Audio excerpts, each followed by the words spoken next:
Hi there, I am Catherine Mattice. I am the conference chair this year for the International Association on Workplace Bullying and Harassment. If you can believe it, there are experts who love to nerd out on these topics and learn from each other. We come together every other year somewhere in the world, and this year we're in San Diego, so I'm very excited. I'm joined by one of the conference speakers, Dr. Dorothy Suskind, and she's going to talk to us a little bit about what she's been working on research-wise and what she'll be talking about at the conference. So introduce yourself, Dorothy. Oh yes, absolutely. Thanks, Catherine. I'm so excited. Like I was supposed to be in Dubai a couple years ago, so this is such a joy that we're going to come together in person for sure. So I'm in the fourth year of a study collecting the stories of people that have suffered workplace abuse. So to date, I have collected the stories of 200 people, vast ages from 18 to 65, from 10 different countries and 35 states and within the United States, and then over 29 different industries, believe it or not. And I am a narrative inquiry researcher, which means that I don't go in with a set hypothesis. I just say, hey, tell me a story about suffering workplace abuse or being bullied on the job. And then I just let people talk or write. We've done it different ways. And then I go back and I look at their stories. I try to code things that pop up across individual stories and then across all of their stories. And then I look for reoccurring themes. And then we start to kind of make sense of those stories by telling them using a story framework. And so one of the things that has emerged, and I'm not the first one to talk about this, it's well documented in the literature, is that there is this pretty predictable story arc that goes with workplace bullying, which is really powerful because one of the things that happens almost always when I talk with someone that's been bullied, and I can also relate to this myself from my own experience, that they had no idea what was happening until it was really too late. But what we found out as researchers is it's not as nonsensical as it seems. It actually follows a very predictable framework. You know, it's interesting you say that because when I started studying workplace bullying, I was in graduate school and I was director of HR dealing with bullying in my workplace. And that was the thing that was so fascinating for me. I came across this phrase in the research in writing a paper and then just went down this path. Here I am all these years later, still on that path. But that was the thing that struck me, is like, this happens the same way over and over and over again. And the leaders always have the same reaction. And that was a very fascinating piece of it that is crazy and all over the place as human behavior is, that there is this predictable version. So tell us, what does that arc look like? What's the story? Yeah, what's pretty typical, and this is if I'm talking to a teacher or a nurse or a doctor or an engineer, someone that works on the railroad I talked with earlier today, is that stage one, there tends to be like some kind of target identification. And people, the main reasons that we see that people are targeted, at least in my research, is that they are different in some way. It might be how they look, how they talk, their belief system. Oftentimes they are very productive. They are experts in their field. One of the things I'll talk about is that they have a benevolent worldview. Like we think people are really, internally good and want to believe that people do the right thing, and also have a really strong moral compass. So they're going to speak out when things look wrong. And so then there is this change in leadership. So either the victim or target, people like different labels for themselves, starts a new job, or a target is in a job oftentimes for decades. Actually, my average age for the people that I've interviewed has been in their late 40s and 50s. So these are people that have a long history of success in the workplace. And then sometimes a new manager or a new boss comes in and kind of targets that person. But what that boss or manager will do, and it's not always a boss and manager, it can be a colleague on the same level, but it's more often someone in leadership. A lot of times that bully will pretend like they're friends and get the target to kind of start to feel comfortable, like they are buddies, and they might kind of divulge personal information about their family, or that they like to write, or they like to do yoga, things that could be used against them at a later time. And during this time, the bully is kind of starting to lay the groundwork and starting to gossip about the target, but she has no idea. Like, she thinks things are great, just no idea at all.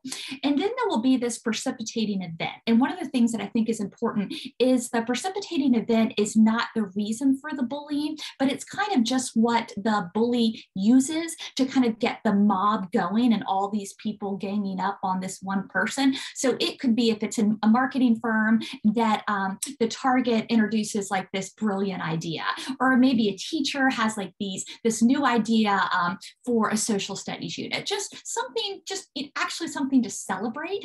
But the bully uses that as like, oh my gosh, if we move forward with Dorothy's ideas, your job is going to be in jeopardy, and this is going to happen, and this is going to happen, and start to kind of get all of this fear going on.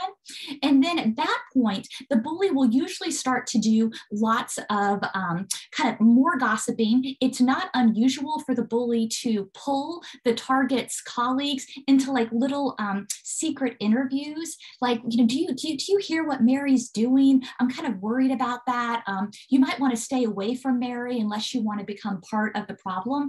It's also not unusual for the bully to go to human resources and say, you know what, I really like Mary, but I'm a little bit worried about her. I think we kind of should keep an eye on her, just kind of planting those seeds of doubt. And of course, Mary's a superstar. She's been a superstar for decades. So that doesn't make any sense at all. Then next things start to really intensify. And this is often the first time that the target or the victim like figures out like, whoa, I actually think something's wrong. My boss is going after me. People are ganging up on me. I have no idea what's going on.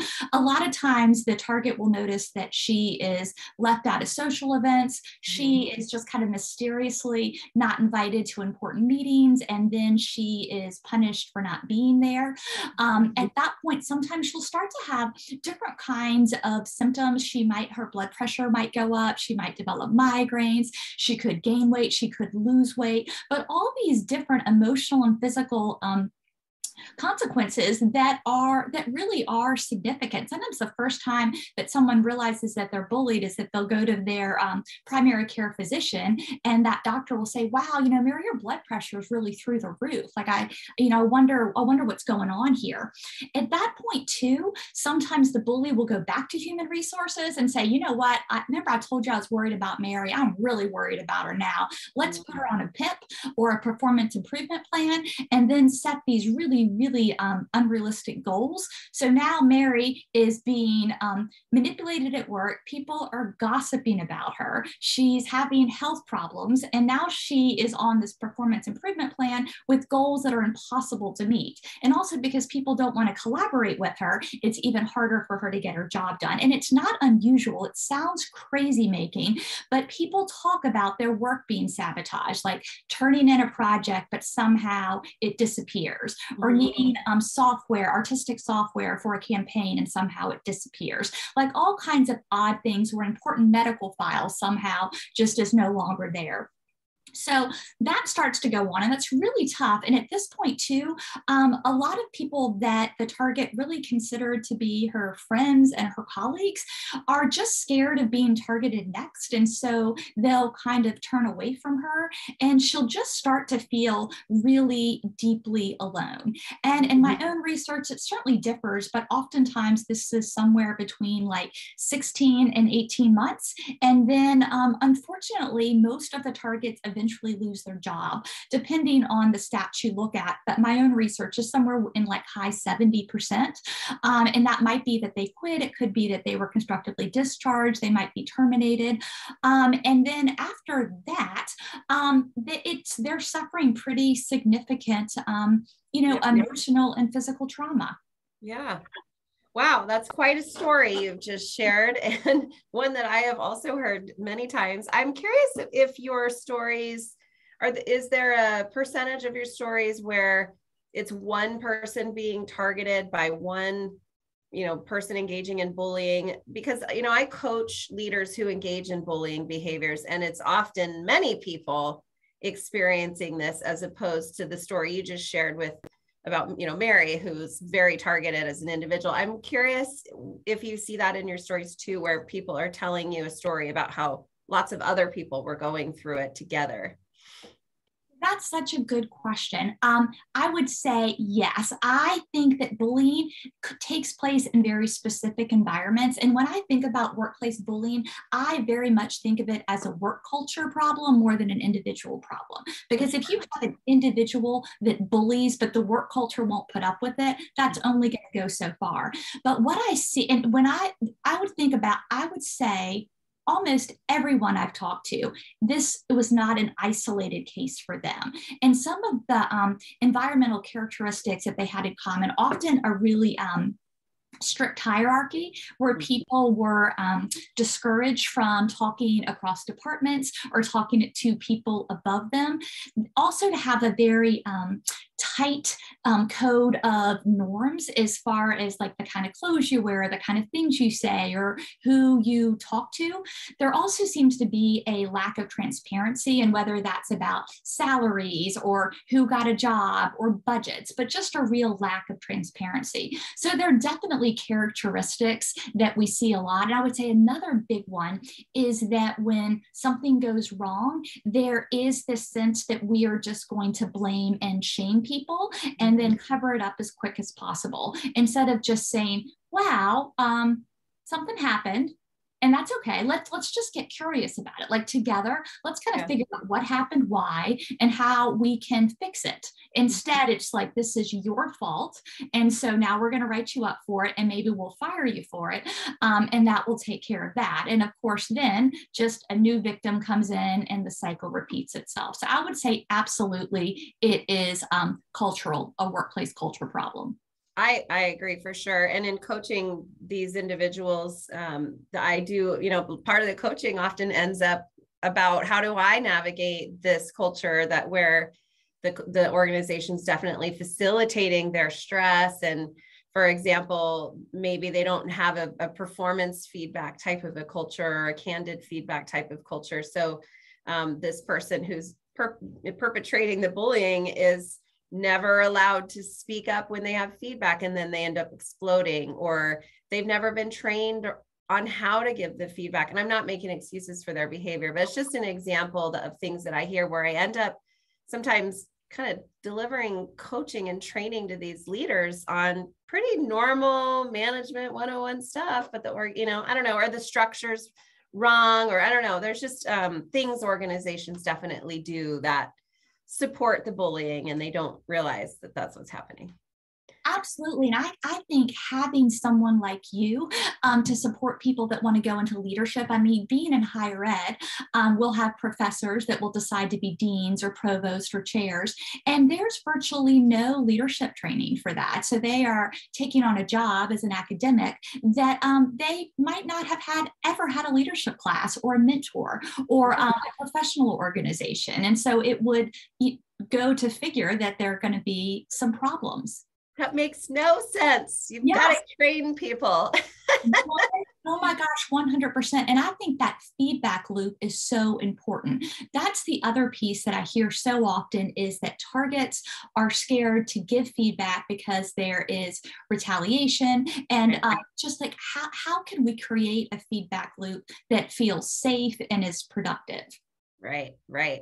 Well, this has been great. I could talk to you all day about all of this, but then we'd be giving away conference insights. So hopefully those of you watching, come on to our conference. We have lots of conversations just like the one Dorothy and I had, a variety of perspectives from sociology to anthropology to practitioners like myself to academics studying this stuff for over 200 stories across all these countries. So I'm really looking forward to seeing you in San Diego, and thanks for your time today. And yeah, really, really excited to get together with everyone. And and shake hands. Thank you so much, Catherine, for your leadership. We are so excited to come together in San Diego. Yay. All right. Thank you.